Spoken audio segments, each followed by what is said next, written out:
अस्सलाम वालेकुम guys, this is Sharka Danish. How are you all? तो आज हम जो डिस्कशन करने वाले हैं इस पर्टिकुलर वीडियो में वो है जीएससी से रिलेटेड, और हम आज की जो हमारी टॉपिक होगा वो है performance and URL inspection. Next videos में हम इंडेक्सिंग, एक्सपीरियंस, एनहांसमेंट पर भी बात करेंगे, और एक प्लेलिस्ट मैं रेडी कर रही हूँ जिसके अंदर इन तमाम टॉपिक्स पे हम लोग फर्दर डिस्कस करने वाले हैं। ठीक है, तो मेरे साथ रहिएगा। तो अब आ जाएं आप, सबसे पहले हम बात करेंगे फिल्टर्स के ऊपर। ठीक है, तो फिल्टर्स क्या हैं और हमें कैसे यूज़ करने चाहिए, बहुत इंपॉर्टेंट चीज़ है। सबसे पहले आप ये देखिए कि यहाँ पे हम सर्च टाइप का फिल्टर लगा हुआ है। अब ये फिल्टर देखें, ये वेब पर है। ठीक है, वेब पर है ये, और इसमें जो है वो आपको ऑल ओवर वेब का डाटा शो कर रहा है। सही है। अगर हम इसे इमेज पर करेंगे तो उस वेबसाइट की जो इमेजेस रैंक कर रही है उसका डाटा शो होना शुरू हो जाएगा। इसी तरीके से हमें अगर वीडियो और न्यूज़ की भी कोई भी स्पेसिफिक चाहिए तो वो इसके अकॉर्डिंग आपको सबका डाटा वो शो करेगा। ठीक है। अच्छा, अब दूसरा फिल्टर क्या है कि ये इस फिल्टर में हम अपने यानी कि डाटा को कंपेयर करते हैं। लेट्स सपोज जनरली हम लोग लास्ट 3 मंथ्स का डाटा कंपेयर करते हैं। जैसे ये लास्ट 3 मंथ्स पे है तो हम इस पे कंपेयर करेंगे, और लास्ट 3 मंथ्स, ठीक है, और हम अप्लाई करेंगे तो ये हमें 3 मंथ्स का डाटा शो होने लगेगा। ठीक है, हमें एक एनालाइज हो जाएगा कि हाँ हमारे 3 मंथ्स पहले कैसी वर्किंग जा रही थी, और अब लास्ट 3 मंथ्स और उसके प्रीवियस 3 मंथ्स की वर्किंग हम लोग आपस में चेक कर सकते हैं। ठीक है, और इसके अलावा मतलब जनरली तो हम लोग 3 मंथ्स का ही करते हैं, लेकिन अगर कोई ऐसी वेबसाइट है जो कि जिसकी बहुत हैवी ट्रैफिक है और मतलब अच्छा खासा उसका ट्रैफिक है, बहुत बड़ी वेबसाइट है, तो हम फिर लास्ट 7 डेज भी जो है वो उसमें लास्ट 7 डेज भी का भी डाटा हम लोग उसमें चेक कर सकते हैं। ठीक है। अच्छा, अब आ जाइए आप टोटल क्लिक्स और टोटल इम्प्रेशन। टोटल क्लिक्स क्या है? लेट्स सपोज मैंने यहाँ पे एक क्यूरी टाइप की है, डिजिटल मार्केटिंग इन पाकिस्तान। अब आप ये देखें कि ये मुझे जितने भी जो है वो यूआरएल्स वेबसाइट से नज़र आ रही हैं, यानी कि टाइटल्स नज़र आ रहे हैं, इन सब पर इम्प्रेशन आ रहा है। ठीक है, ये एक इम्प्रेशन काउंट हो रहा है। ये आप इम्प्रेशन काउंट हो गया, इस पर इम्प्रेशन काउंट हो गया, ये सब इम्प्रेशंस काउंट हो रहे हैं। और क्लिक्स क्या है कि अगर मैंने ये क्लिक कर दिया इसको तो इस पर एक क्लिक काउंट हो गया। ठीक है, तो हमारी वेबसाइट का भी यही है कि कितने इम्प्रेशंस आए हैं और इस पर कितने क्लिक्स आए हैं। ओके हो गया। अब बात करते हैं एवरेज सीटीआर। ठीक है, एवरेज सीटीआर क्या है? सीटीआर का मतलब क्लिक थ्रू रेट। ठीक है, और ये हमेशा परसेंटेज में होता है क्योंकि रेट की बात हो रही है। टोटल क्लिक्स और इम्प्रेशन का जो रेशियो निकलता है उसे हम मल्टीप्लाई 100 करते हैं तो वो हमारा सीटीआर आ जाता है निकल के। मैं ऐसा नहीं कह रही कि आप इसको जो है वो काउंट करने बैठ जाएं या कैलकुलेट करें, वो तो आप खुद हमें करके गूगल प्रोवाइड करा है। सो ये हमारे पास सीटीआर रेट होता है कि हम जो है वो क्लिक थ्रू रेट होता है कि हमारे वेब पेजेस पे कितने इंप्रेशंस और कितने क्लिक्स आ रहे हैं, और ये हमेशा कम ही होना चाहिए। ठीक है। इसके अलावा सीटीआर जो है वो इंडस्ट्री टू इंडस्ट्री भी वेरी करता है, फिर भी इसका रेट जो है वो कम ही होना चाहिए। ठीक है। समटाइम ऐसा भी होता है कि हमारे इम्प्रेशंस बहुत आ रहे होते हैं लेकिन क्लिक्स नहीं आ रहे होते, तो ये एक टेंशन की बात होती है क्योंकि इम्प्रेशंस आ रहे हैं, ठीक है, लेकिन क्लिक नहीं कर रहे यूजर्स।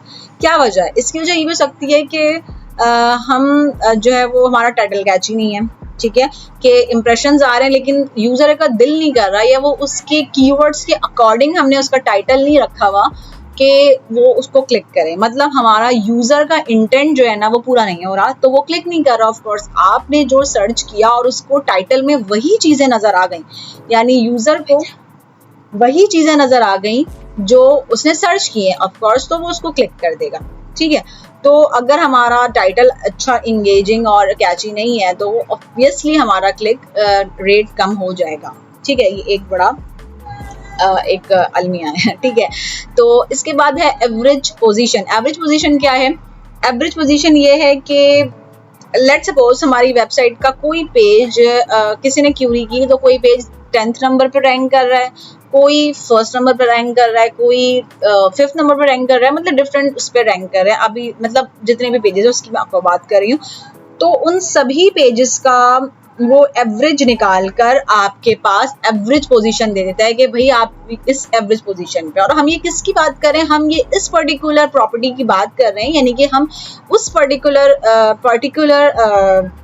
प्रॉपर्टी की ये डाटा देख रहे हैं जो कि हमने सिलेक्ट किया हुआ है। ठीक है, इस तरीके से आप इसको कलर्स को वो करके क्लिक करके आप इसे हाईलाइट भी कर सकते हैं। इसके अलावा नीचे आप ये देखें, आपके पास जो डाटा है वो इसमें शो हो रहा है ग्राफ की सूरत में। ठीक हो गया। अब आ जाएं आप, इसको मैं बंद कर देती हूँ, ठीक है, बहुत कलरफुल सा हो रहा है। अच्छा, अब आप आ जाएं क्यूरीज पे। क्यूरीज क्या है कि यानी कि जो कीवर्ड्स सर्च हो रहे हैं और वो कीवर्ड से रिलेटेड हमारे कीवर्ड्स के अगेंस्ट जो हमारी पेजेस पे जो आ रही हैं क्यूरीज, वो ये हैं और इन पे ये इंप्रेशंस हैं और क्लिक्स हैं। ठीक है, इसके अलावा अब आ जाएं पेजेस पे। तो पेजेस जो है वो ये हमारे पेजेस हैं जिसपे हम ये क्लिक्स और इम्प्रेशंस देख सकते हैं कि ये पर्टिकुलर पेजेस हमारे रैंक कर रहे हैं और उस पर ये इम्प्रेशन और ये क्लिक्स आ रहे हैं। इसके अलावा आप कंट्रीज को सिलेक्ट कर लें कि किस कंट्रीज में ज़्यादा इम्प्रेशंस हमें मिल रहा है, क्लिक्स मिल रहे हैं, तो हम ये चेक कर सकते हैं।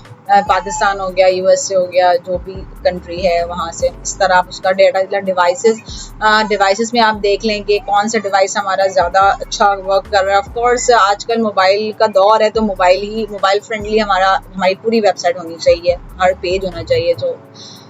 तो मोबाइल का भी इम्प्रेशन हम अच्छा होना चाहिए और डेस्कटॉप का भी अच्छा होना चाहिए। ओके, तो ये सारे फिल्टर्स हम यूज़ करते हुए, और डेट्स है, सर्च अपीयरेंस है, डेट्स है, तो हम जो है वो ये डेट्स वाइज भी आप उसको चेक कर सकते हैं।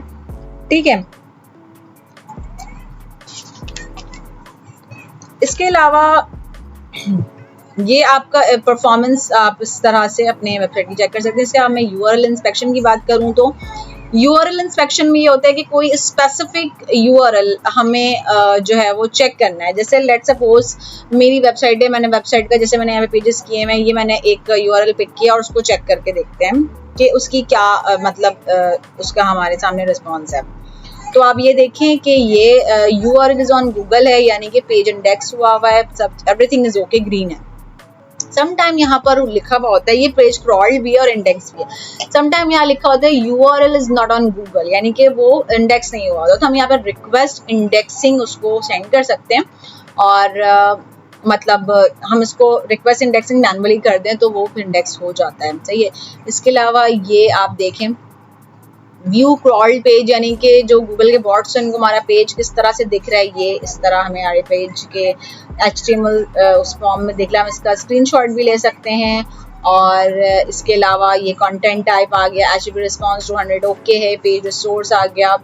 सो ये सब चीज़ें हमें इसके इस तरह से पता चलती रहती हैं। ठीक है, तो ये भी एक इम्पॉर्टेंट है कि हमें किसी एक पर्टिकुलर यूआरएल जो है वो इंडेक्स करवाना है या उसको इंस्पेक्ट करना है, तो हम इस यूआरएल इंस्पेक्शन वाले जो पोर्शन है उसको यूज़ करेंगे और इस तरह हम देखेंगे कि वो गूगल पे इंडेक्स है या नहीं है। समटाइम हमें यहाँ पे एरर्स भी शो हो रहे होते हैं कि इस एरर की वजह से वो नहीं इंडेक्स हुआ है। तो ये सब चीज़ें भी हम आगे डिस्कस करेंगे, आप परेशान ना हो, आगे हम इसको भी डिस्कस करने वाले हैं। तो इंशाल्लाह ताला आज की वीडियो आप लोगों को समझ आई होगी, जो चीज़ें मैंने समझाना चाहिए आप लोगों को यकीन समझ में आई होगी। इंशाल्लाह ताला नेक्स्ट वीडियो के साथ मैं फिर हाजिर होंगी, तब तक के लिए अपना बहुत सारा ख्याल रखिए। जज़ाकल्लाह, अल्लाह हाफ़िज़।